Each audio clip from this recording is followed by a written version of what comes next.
Afternoon, guys. I hope you're well. So I'm back recording another video because it seems a while since I've recorded the last one.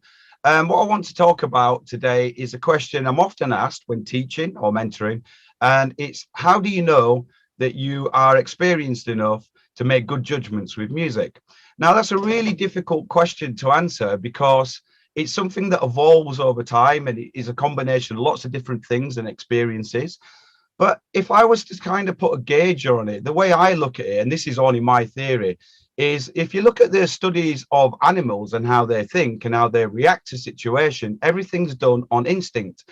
They don't consciously make decisions the same way that we do. So it could be that, they hear a loud noise and detect danger and run or something, of that nature. And I think actually the music production as humans, we're very similar in a way, as instinct tells us that what we should be doing and what we should do next. And then it's a matter of how we can formulate that into some kind of action. So to give you an example, this morning I was listening to a piece of music I was sent. And as I was listening to it, I was in my head, I was consciously analyzing the music as I was listening. I was enjoying it too. But I was saying to myself, there's something a little bit harsh in the high mids. It's probably the hi-hats that need turning down. There's something in the lower end that needs looking at. It's probably around this region. And that was my instinct telling me what I should do and what I should look at with that piece of music. Also, I will also get that in terms of lengths of pieces of music or sections. This section needs to be shorter or it needs to have more impact. Now, the tricky thing is with music production, instinct is not enough.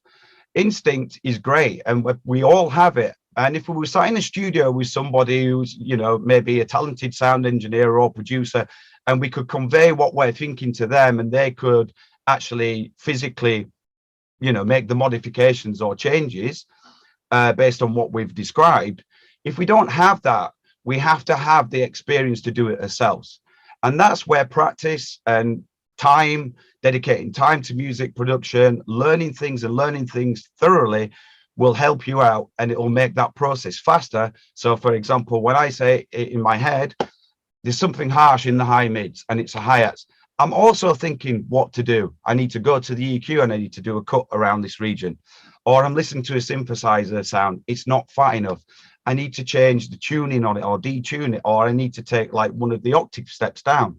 And it's that kind of combination of instinct with kind of practical knowledge and experience, which will get you there and over the line. And also, whilst you're listening to music, if you're thinking like that, that tells you a lot that you are developing a lot of experience, because without the experience and knowledge, you wouldn't be able to think that way. You might be instinctively saying there's something wrong, but not knowing what to do about it.